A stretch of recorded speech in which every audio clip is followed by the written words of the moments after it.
Alors, j'ai vraiment été déçue par ces trois livres dont je voulais parler. Donc le premier, c'est Une journée dans le cerveau d'Anna de Sylvie Chocron. Chocron, je sais pas comment on prononce. Notre quotidien décrypté par les neurosciences. Voilà, en poche. Et c'est chez l'édition, la maison d'édition Erol Poche. Et en fait, ce livre, enfin, je l'ai acheté en ayant regardé la chaîne YouTube d'une psychologue qui parlait de livres, des livres qu'on peut lire avant de commencer des études de psychologie ou voilà, pour se familiariser avec les neurosciences. Donc l'idée que j'avais, c'était de me familiariser avec les neurosciences. Le truc, c'est qu'en fait, ce livre, il est, selon moi, trop superficiel, dans le sens où j'ai quasiment rien appris, en fait. Et certes, il parle des neurosciences et il parle de l'influence que peut avoir plein de choses de la vie quotidienne sur notre cerveau. Donc on parle de l'influence des réseaux sociaux sur notre cerveau, l'influence du sommeil sur notre cerveau, l'influence voilà, de l'art, de la musique sur le cerveau. Mais c'est tout, enfin ce sont des choses que moi j'avais déjà, que je savais déjà en fait, que j'avais déjà entendu parler de ça. Euh, voilà, parce que je m'intéresse à la psychologie, mais même des choses, voilà, je pense que la plupart des gens ont déjà entendu parler de tout ça. Et ça rentre pas forcément beaucoup dans les détails. Après, le livre, en fait, il y a une deuxième partie, et là, ça renvoie à, en fait, un peu plus d'explications, mais ça reste, selon moi, encore une fois, trop superficiel. Et ils mettent le lien vers des articles, donc les liens internet vers des articles. Je suis pas allée vérifier honnêtement, mais enfin, je suis pas allée lire les articles, sachant que je pense pas que tous les articles soient forcément en français.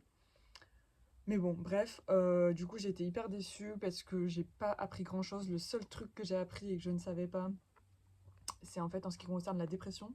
Dans ce livre, il parle en fait d'un phénomène que quand on est en dépression, euh, on on n'a plus accès à nos souvenirs olfactifs, nos souvenirs d'enfance olfactifs. Enfin, donc par exemple, voilà, quand vous sentez une odeur qui vous rappelle votre enfance, et ben c'est quelque chose que voilà, quand on est en dépression, la dépression, elle, elle nous empêche en fait de nous souvenir des odeurs de notre enfance, en gros.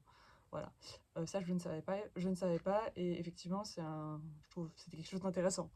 Mais voilà, avoir acheté ce livre juste pour ça, je trouve que c'est quand même un peu décevant. Et surtout, bah, du coup, je voulais approfondir le sujet des neurosciences et ça sera pas avec ce livre. Voilà. Après, dans un complètement un autre genre, j'ai acheté et j'ai voulu lire le livre de Plana Radenovic. C'est une journaliste, je sais plus pour quel média, mais c'est une journaliste. Le temps qui lui reste. Et en fait, c'est un livre qui parle de Frédéric Péchier. Donc, je ne sais pas si vous connaissez l'histoire, mais en fait, Frédéric Péchier, c'est un médecin anesthésiste qui a été accusé d'empoisonner ses patients, enfin, qui a même été jugé et condamné pour ça. Et du coup, c'est une histoire que j'avais. Encore une fois, j'ai été super déçue parce que du coup, je me suis intéressée à l'histoire, on va dire. J'ai regardé un documentaire, je pense, sur YouTube d'ailleurs, qui est. Je sais plus, il y a un documentaire qui relate en fait toute l'histoire de Frédéric Péchier. Euh, et j'avais écouté un podcast aussi qui parlait de. Un ou plusieurs podcasts qui parlaient de ça, de cette histoire et de cette affaire. Et c'est comme ça que j'ai entendu et que j'ai découvert qu'il y avait quelqu'un qui avait écrit un livre sur ça. En fait, c'est un entretien que fait la journaliste avec. Enfin, elle s'est beaucoup entretenue avec lui et elle a écrit ce livre suite à tous ces entretiens. En gros, le truc, c'est que franchement, j'ai strictement rien appris. Enfin, il n'y a pas de. Il n'y a pas de. Enfin, il n'y avait pas de nouveaux éléments. Parce que moi, je voulais lire le livre en me disant qu'il y avait certainement des choses intéressantes, notamment le point de vue de Frédéric Péchier, et des nouveaux éléments, des choses voilà, qui pourrait faire que mon avis penche d'un côté ou de l'autre. Alors je ne sais pas, enfin c'est difficile vraiment de dire. Je sais qu'il a été condamné, mais honnêtement, c'est difficile voilà, d'être convaincu ou non de son innocence ou de sa culpabilité. Et c'est pas pour ça que voilà, j'ai pas envie de parler de ça maintenant. C'est pas le sujet, mais en tout cas j'étais déçue parce que je voulais en savoir plus. Je voulais avoir plus d'éléments sur l'enquête, plus d'éléments sur ce dossier en lisant ce livre, et ça n'a pas du tout été le cas parce que, enfin, en fait, c'était que des choses que j'avais déjà lues ou entendues ou vues dans le documentaire et dans les podcasts que j'avais écoutés sur l'affaire. Donc ce livre m'a pas du tout plu. Après, c'était très facile à lire, c'était très court parce que vous voyez, c'est écrit très, voilà, c'est vraiment light. Donc voilà, mais du coup, j'ai été hyper déçue de ce livre. Et après, le dernier livre que j'ai pas fini, honnêtement, je l'ai pas fini et honnêtement, je sais pas si je vais le finir. C'est Disparu sans laisser d'adresse, enquête sur 40 histoires vraies. C'est de Patricia Faguet. Et pardon. Attendez, je vais me reculer un petit peu parce que hop, ça me fait mal. Voilà. En fait, du coup, ce livre, ça parle effectivement de plein d'histoires, 40 histoires. Moi, vous voyez, j'en ai lu une dizaine, une bonne dizaine, voire plus. J'en suis à la page 96. Sachant que le livre fait un peu plus de ouais, quasiment 250 pages, un peu moins de 250 pages, donc je suis quand même à un bon tiers du livre. Plus d'un tiers d'ailleurs. Et qu'est-ce que je voulais dire, en fait, ouais, j'étais déçue parce que c'est hyper superficiel. C'est très court, parfois les cas en fait ou les histoires qu'elle mentionne, c'est vraiment très bref, vraiment 2-3 pages. Parfois c'est un peu plus long. Et moi je pensais que ce livre il serait plutôt pour qui parlerait, on va dire, de cas de disparition, enfin qui rentrerait beaucoup plus dans les détails des disparitions. Après, je comprends qu'il y a toute une partie pour laquelle on ne peut pas forcément, voilà, donner de détails. Mais bon, là, dans l'occurrence, c'est que des histoires qui sont vraiment... Enfin, je pense que toutes les personnes ont dû donner leur consentement. De toute façon, c'est Patricia Faguet, c'est une enquêtrice, de ce que j'ai compris. Et en fait, elle parle de toutes les personnes qu'elle a pu rencontrer, qu'elle a pu aider. Parfois, il n'y a pas grand-chose parce que les personnes, finalement, sont décédées, parce que les personnes, finalement...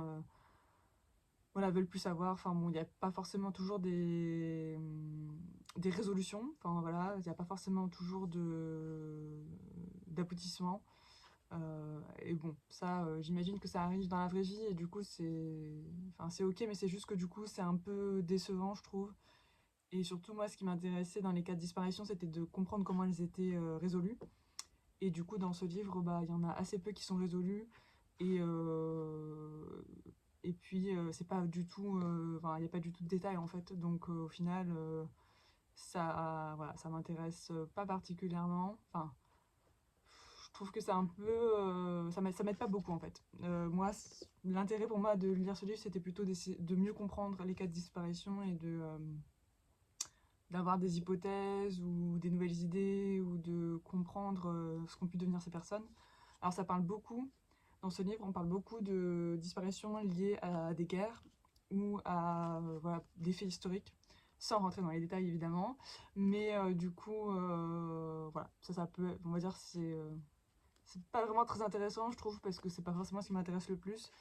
Mais voilà, en tout cas, dans plusieurs des histoires là, c'est en fait des personnes qui étaient voilà, des soldats américains qui étaient en France, qui faisaient la guerre,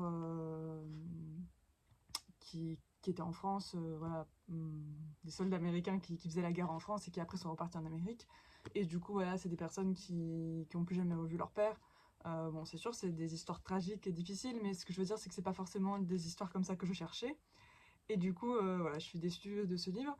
Même si je l'ai pas terminé, je pense pas que je vais le terminer honnêtement parce que voilà, enfin en tout cas pas pour le moment. Là, je pense que je vais interrompre ma lecture et je sais pas si honnêtement j'irai au bout et je retournerai pour lire d'autres histoires. Peut-être qu'à un autre moment j'aurai envie de lire d'autres histoires, mais pour le moment, franchement, j'ai pas envie de le continuer, malheureusement. Et donc, je ne pense pas le continuer pour le moment. Voilà.